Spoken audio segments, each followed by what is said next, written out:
Welcome into the first edition of Facebook Live here with Ball State Sports Link, here with head coach Mike New of the Ball State football team. I'm Connor Onion. Coach New, it's finally game week. You excited? Finally, it's exciting to have game week here. You know, I've been here for 7 months, and it feels like I've been here a year and 7 months. And, you know, it's exciting just to finally have this day, this week arrive, and all the hard work that our guys have put in through the winter workouts, through the spring practice and summer workouts, and now into training camp. It's exciting to see our guys finally have a chance to get on the field. Let's go back to 2014. Coincidentally enough, your first game on the sideline with the Saints was at the Georgia Dome, an overtime thriller. What are the nerves like compared to 2014, compared to looking ahead to this Friday at the Georgia Dome? Well, you know, the number one thing you're concerned about is just preparation, making sure you have every scenario. You do a lot of what-if work. What if this scenario presents itself during the course of the game? But our staff has done a great job of making sure that, you know, any scenario that could present itself during the game, you feel like you've had that introduced in practice. You've talked about it in the meeting room.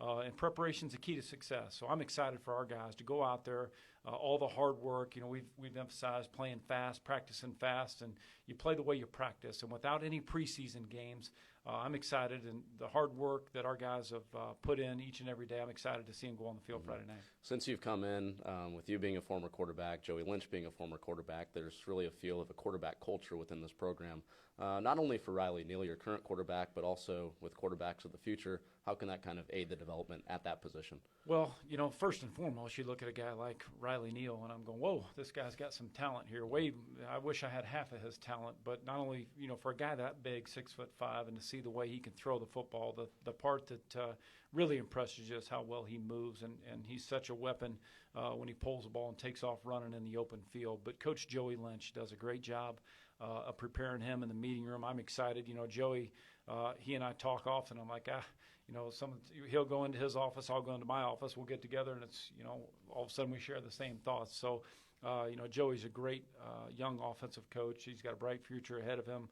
Riley Neal's, you know, a young quarterback with a bright future, and it's pretty impressive that he's only played 9 games, and to be where he's at in the development stage is very impressive. With the collaboration of those thoughts between you and Joey, two profound offensive minds, a lot of guys have said they've had a lot of fun playing in this offense since you've gotten here. Why do you think that is? Well, I think more than anything, it's a spread the ball around offense. There's not just one go-to guy. There's going to be, you know, plenty of opportunities for our guys to have touches, get the ball in their hands, and that's what you want to do. You want to make sure it's a friendly offense where all the guys have opportunities to make plays, because you're practicing, you know, very hard each week, and you want to feel like, man, the coach is going to give me an opportunity to make a play, and that's what's going to happen here. You know, we're going to move our guys around.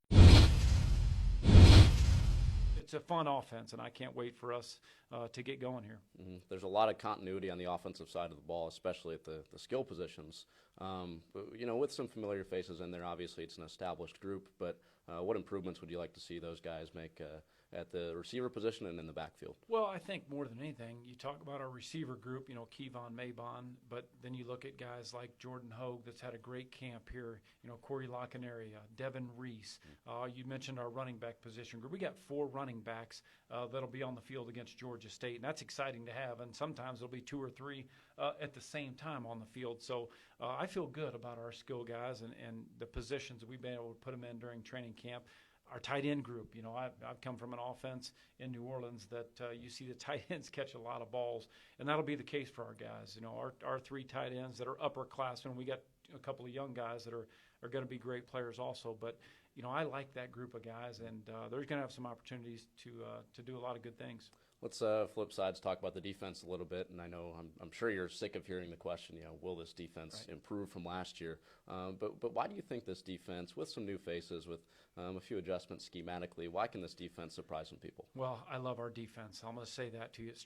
For me, it starts with those 3 linebackers that are seniors, and Sean Wiggins, Zach Ryan, Aaron Taylor. Those guys have played a lot of football here, and they're all passionate guys. Mm-hmm. You know, you love their style of play, the way they play the game. They're all physical. They fly around on the football field.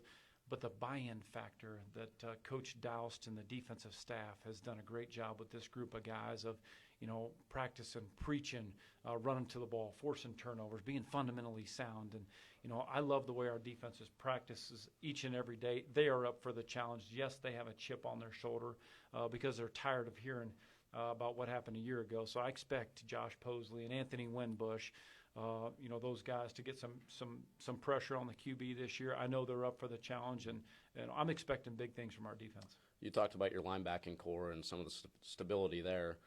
Last year we saw Zach Ryan and Sean Wiggins kind of be interchangeable at the weak side linebacker position and the middle linebacker position.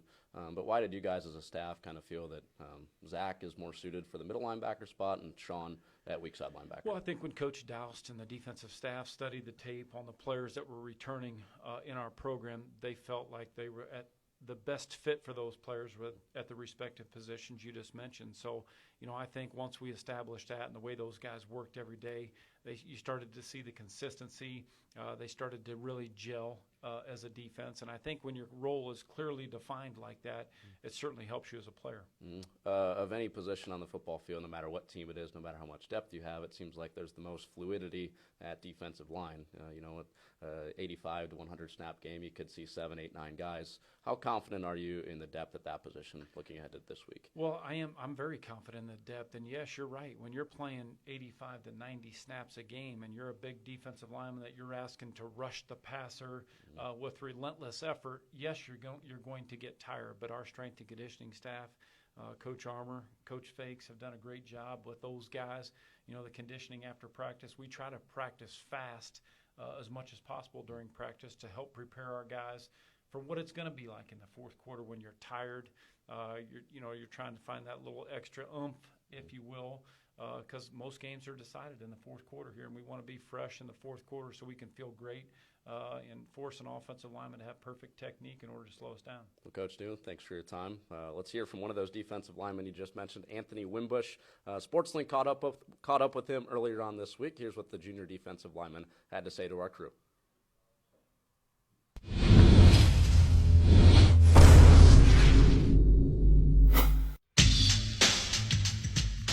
Biggest focus is just for our defense is just running to the ball, being effective in the run game so they can let up the pass game. Like if we're going against ourselves, that's our biggest competition is ourselves. So that's what we mainly really just focus on. Working with Coach McKenzie, he just got me ready, punching the bags and stuff, just trying to be more physical. I'm a pass guru, but I got to work on that run, so I'm still working on that right now. My main goal is just learn a new playbook and just keep going because it doesn't stop just for one person. Stuff's going to change, you just got to adapt. Just by leadership, just showing by action. Don't be late to stuff and just make sure I'm doing everything on the field and off the field and just contributing to the team no matter what. That was a great transition. We didn't miss a beat. We were just on it just like that. Nothing stopped. We just kept going, and it was just a great transition. Everybody clicked in together. We know what we want to do, and that's what we're getting after.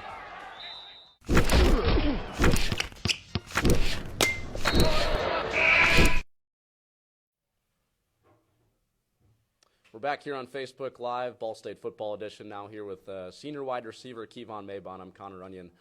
Kevon, welcome back. You excited to get going here on Friday? I'm definitely excited to get going. We've been practicing with Coach New these past, I think it was 7 months it's been, and it's going to be good to go out and play against somebody else instead of seeing the same looks from your defense and going against your brothers every day. And it can't get any better. Your first game, you get to go out and play against somebody that gave you a loss last year, and you get to play in the Georgia Dome. It doesn't get better in week one. I mean this in the most endearing way possible, but it seems like you've been here forever. This is your fifth year now, fourth different starting quarterback that you've played with at wide receiver. But you have some consistency with Riley this year. You started 9 games last year. How confident does that make you as a wide receiver to have some consistency with the guy that's throwing you the football? We built a lot of trust in each other over the summer and during the spring, because now I know who the starting quarterback is. I know it's going to be Riley, and we've been out there working every day and catching passes from him and working on routes and things like that, and then practicing with him every day instead of, sometimes going with him, sometimes going with another quarterback. It's good to know who your quarterback is, and I feel like this year we're going to make a lot of plays. Mm-hmm. You and Teddy Williamson were selected kind of as the guys to lead this offense. Now, we won't see Teddy on every single stat because of a flooded backfield, but we'll likely see you almost every single down. Why are you the right guy to be the leader in that offensive huddle?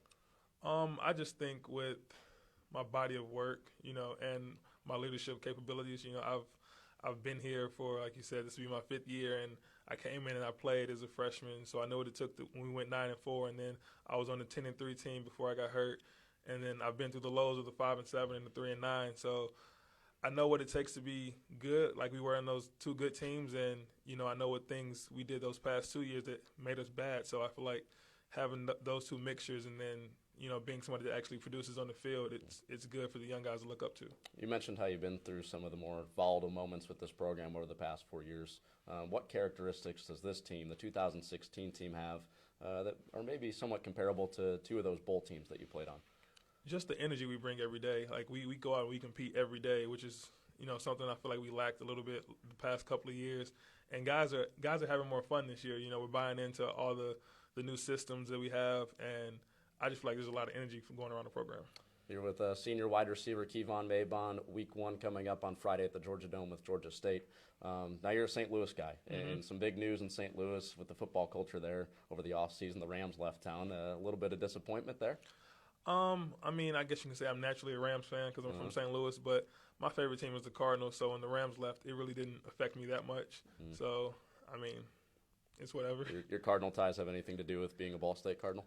No, it's kind of St. Louis Cardinals baseball, and then just being a Cardinals fan. And then I'm a big fan of Larry Fitz, and he plays for the Cardinals. And Kurt Warner played for the Rams, and then he played for the Cardinals. So it just kept leading me over to the Cardinals more and more. And now I just love the team that they have now. Back to the football field here at Ball State. When a lot of people look at you on the field, the first impression is a big physical wide receiver that can break tackles in the open field. Why do you kind of want to prove to people that maybe you're more than just a physical receiver and you're kind of a jack of all trades this season? I don't know. It's hard to fight that I'm big and physical because that's what I pride myself on. Coming in as a freshman, I was that more speedy, shifty type of guy. But then I put on weight. I had a few injuries that, I had to mentally and physically change my game and, become a different player.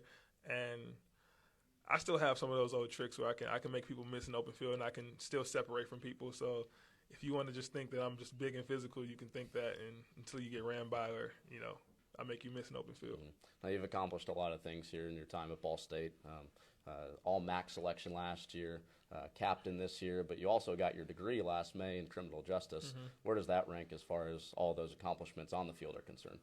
That's the biggest one because that's what you come to college for, is to get a college degree. And I'm blessed to be able to say I got it in 4 years, and now I'm able to just take some classes and be eligible for football, and my focus is mainly football now. Coach New talked about it in his press conference earlier on here this afternoon. He said that there was a bitter taste in the mouth of a lot of the guys in last year's junior class, now the senior class, when he walked off the field against Bowling Green, to finish off the 3-9 season last year. Why can this team be different? Why can this team kind of leave their mark here at Ball State? I just feel like this class of seniors that we have, we're hungry, and we won't accept failure at all. Like even in the weight room, the off-season workouts, during spring practice, we just don't accept failure, and we're a lot more vocal than I feel like last year's senior class was.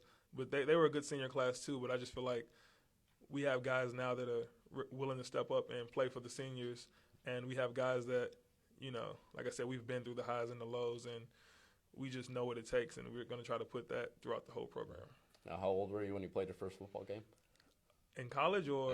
Overall. Oh, overall, I was 9 years old. 9 years old? Yeah. So the nerves still the same leading into this week as they were when you were 9 years old playing your first game? I guess you could say, yeah. I'm always jacked up, even when it's practice. But when it's game time, that's showtime, and you just go out and try to have fun and not make mistakes. Kevon, good luck on Friday. Thank you. Game 1 coming up on Friday at Georgia State at the Georgia Dome, 7 o'clock kickoff. We'll have you here on Facebook Live next week with Coach New. We hope you can join us throughout the season. For Connor Onion, Kevon Maybon, and Coach New, saying so long from the Benderly Sports Complex.